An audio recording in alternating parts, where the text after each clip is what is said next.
ગુગવાટા મારતો દરિયો, ઊંચા ઉછળતા મોજા અને દૂર દૂર સુધી ફેલાયેલું માત્ર પાણી જ પાણી. પરંતુ આ દ્રશ્યની પાછળ છુપાયેલી છે એક એવી કરુણ કહાની કે જ્યાં દરિયો માત્ર કિનારો નથી ધોઈ રહ્યો, પરંતુ લોકોના સપના, તેમની આજીવિકા અને તેમનું અસ્તિત્વ પણ ગળી રહ્યો છે. વલસાડ જિલ્લાના મોટી દાંતી ગામમાં દરિયાઈ ધોવાણે એવી સ્થિતિ સર્જી છે કે આખું ગામ પોતાના અસ્તિત્વ માટે સંઘર્ષ કરી રહ્યું છે. જુઓ આ ખાસ રિપોર્ટ.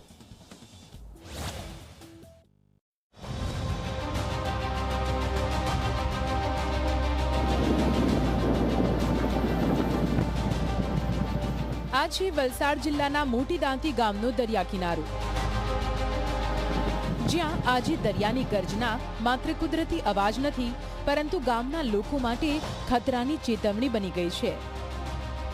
એક સમય હતો જ્યારે અહીં લીલાછમ ખેતરો લહેરાતા હતા, ખેડૂતો પોતાના પરિવારનું ગુજરાન ચલાવતા હતા, પરંતુ આજે એ જ જમીન પર ખારા પાણીનું સામ્રાજ્ય છે. જે તો હમણાં ગામમાં વસેલા છે એનાથી તો લગભગ 200-300 મીટર અંદર હશે. ગામ તો રહેલું જ નથી, તો સરકારી જમીન પર આવી ગયેલા. જ્યાં નદી હતી ને એ આ અહીંથી જાય છે નદી, તે પુરાણ થઈ ગયું તેના પર રહેલા છે. એ આ બધી મોટી ભરતી છે. જે ગામમાં અહીંયા ગામની બાજુમાં જેમ ઉમરસાડી છે, દમણ છે, એ બાજુ છે ખડક છે પથ્થર નીચે. અહીંયા પથ્થર નથી, બધું રેતી ને કાદો છે. સ્થાનિકોના દાવા મુજબ છેલ્લા કેટલાક વર્ષોમાં દરિયાએ ગામની અંદાજે 348 હેક્ટર જેટલી કિંમતી જમીન ગળી લીધી છે. પેઢીઓથી મળેલી વંશ પરંપરાગત જમીન હવે માત્ર યાદોમાં જ બચી છે. પરંતુ સૌથી મોટું દુઃખ એ છે કે જમીન દરિયામાં સમાઈ ગઈ હોવા છતાં સરકારી રેકોર્ડમાં તે આજે પણ અકબંધ દર્શાવવામાં આવી રહી છે. ખેડૂતો પાસે પોતાની માલિકીના પુરાવા તરીકે માત્ર 7/12ની નકલ જ બચી છે. જમીન કાગળ પર છે, પરંતુ હકીકતમાં તેનું કોઈ અસ્તિત્વ નથી. મોટી દાંતી ગામ અમારું નામશેષ થઈ ગયેલ છે. જે લોકો રહે છે તે નાની દાંતીની જે સ્મશાન ભૂમિ છે એ એરિયામાં અત્યારે સ્થળાંતર થયેલા છે.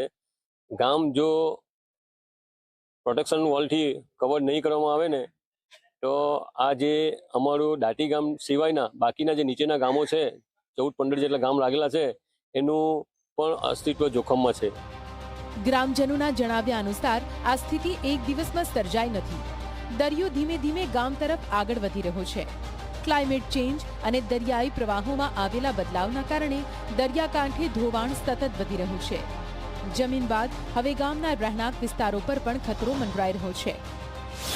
સ્થાનિકો લાંબા સમયથી દરિયાઈ સુરક્ષા દિવાલ એટલે કે પ્રોટેક્શન વોલની માંગ કરી રહ્યા છે.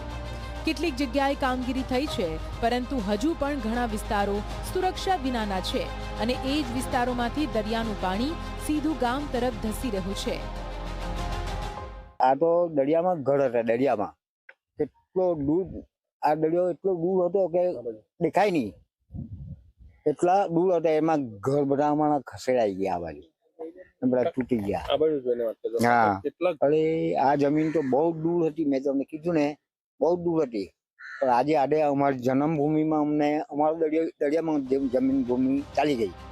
દરિયાની આ વધતી દાદાગીરી વચ્ચે હવે આશાનું એક કિરણ દેખાયું છે. વલસાડ ડાંગના સાંસદ ધવલ પટેલે ગ્રામજનોની પીડાને ગંભીરતાથી લેતા અધૂરી રહેલી પ્રોટેક્શન વોલનું કામ ઝડપથી પૂર્ણ કરવાની ખાતરી આપી છે. તંત્ર પણ જરૂરી પગલાં ભરવાની વાત કરી રહ્યું છે. 300 મીટરની પ્રોટેક્શન વોલ બાકી છે. એના માટે દમણગંગા વિભાગની સાથે અમે ગુજરાત સરકારને સંકલન કરી રજૂઆત ઓલરેડી કરી છે અને જલ્દીથી જલ્દી એ 300 મીટર પર પ્રોટેક્શન વોલ બની રહે અને આપણા દાંતી ગામ હોય કે બીજા કાંઠા વિસ્તારના કોઈ પણ ગામ પર કોઈ પણ જાતનો ખતરો ના થાય, એના માટે અમે પૂરો પ્રયત્ન કરી રહ્યા છીએ. પરંતુ સવાલ એ છે કે શું પ્રોટેક્શન વોલ સમયસર બની શકશે? શું દરિયાના વધતા ધોવાણને અટકાવી શકાશે? અને સૌથી મહત્વનો સવાલ, શું મોટી દાંતી ગામનું અસ્તિત્વ બચાવી શકાશે?